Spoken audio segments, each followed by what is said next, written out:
Hi, I'm Kevin Barry. We're going to take a big jump backwards in time and take a look at an E4 in Great Northern's green and orange livery.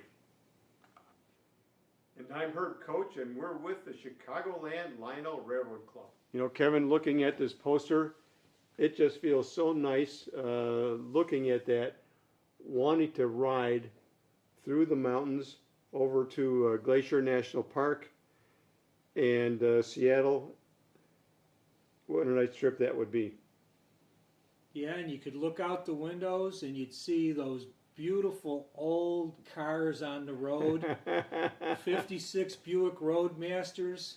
Yeah. 55 and 56 Chevy Bel Airs. That's sharp. Yeah. It's a dream of a dream.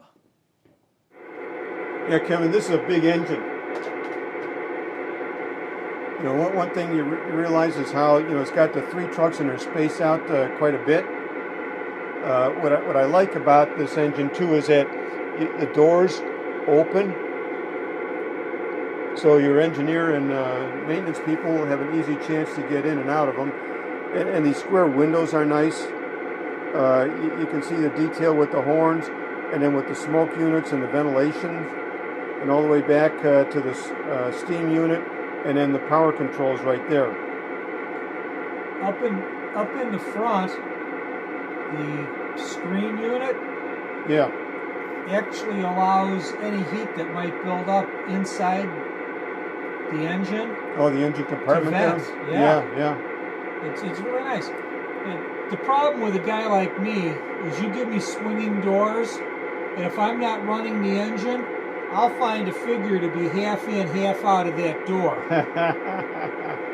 So, you know, the operator or the guy who's just as much into the diorama as the operation, both of them will be happy with this engine. I also noticed that we got this Glacier National Park vehicle where the Great Northern would take a lot of the tourists for a week into the Great Northern National Park, and then they would be bused with these vehicles around the park. It was part of a great all-inclusive train vacation package. Yeah, that was nice.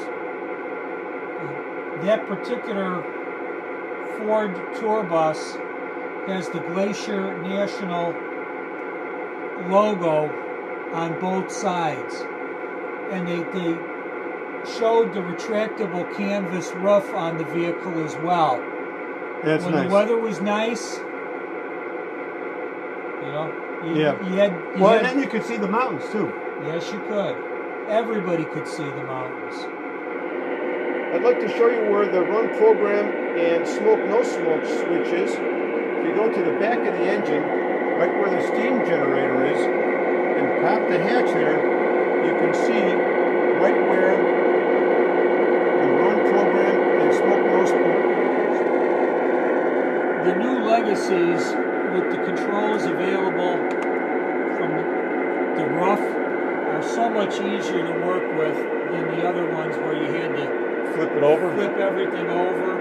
This way you can adjust your controls, you can adjust your sound, everything you need, while you still have power to the unit and you get the response that you want. What I like about this, Kevin, is that Lionel is taking the latest technology and putting in a nice Mars light over the headlight, and the reverse lights, the marking lights for the train to come behind it, are seen when it's going in the opposite direction. They've put a lot of detail into this. Windshield wiper blades, grab irons that are actually grab irons. I like the logo in front too, the Great Northern logo. If you look down the side of the engine, you get your fuel port the and big your tank. other gauges. Yeah. The fuel tank tells you this is a long haul engine. And this is an E4. This engine was designed before America got involved in World War II. Yeah, and they had the big passenger cars or big passenger trains. Well, there basically were no airplanes. I mean, there were some.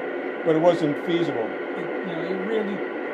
Most of the passenger planes were for people that had long money. Yeah. Or the military. We're ready to start the sequence control. Let's see when you get the whistles and bells. There you go. So now we're in sequence control. If you give the engines a close look to the running boards, you'll see that these are a mated pair of engines, 501A and 501B. Dispatcher, cleared out. These two engines would normally work together and not work separate trains. Well, they were dedicated, no doubt about it. We're on the move. Over.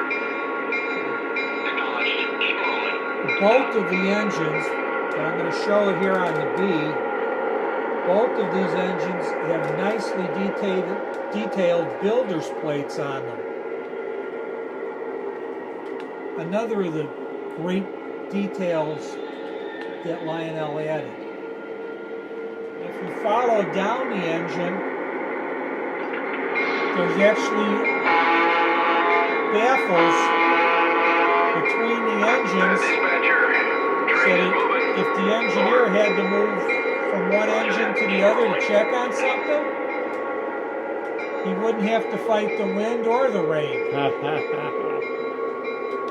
Nothing worse than sitting in soggy, wet clothes.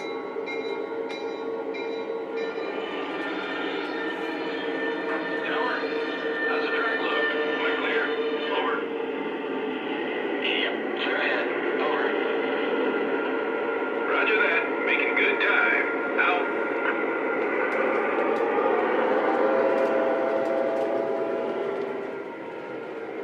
My fuel's at 1/4. We are at medium speed. Out.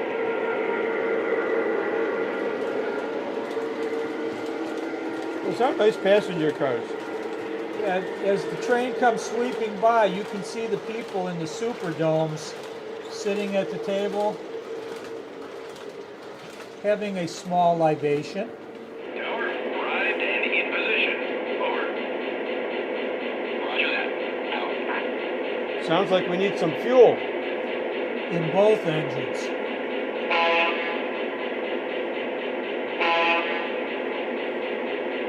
The B engine is just as thirsty as the A engine Yeah. and does as much work. Okay, we should have enough fuel. And let's get this show on the road. You got it. My fuel's full. Over. Copy that. Out. Dispatcher, we're ready. Is it okay to pull? Over. Roger, your track is clear. Dispatcher, over. While the engine's sitting Here here, we go. look at the detail on these trucks. The brakes, the springs, the 3 axles.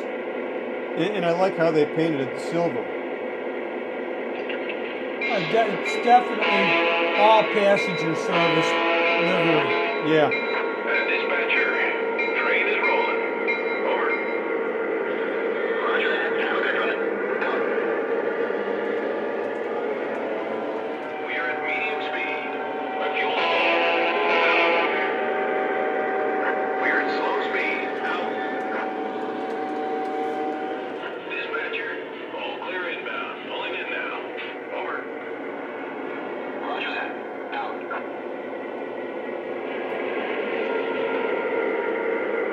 Dispatcher, are we clear through the next block? Over. Vehicle clear track. Over. Copy that. Making good time. Out. Over. That's affirmative. Vehicle clear track. Over. Very good. Green lights ahead. Out. Everybody looks like they're having a good time in the dome cars. Great conversation and a great view. Great way to end an evening.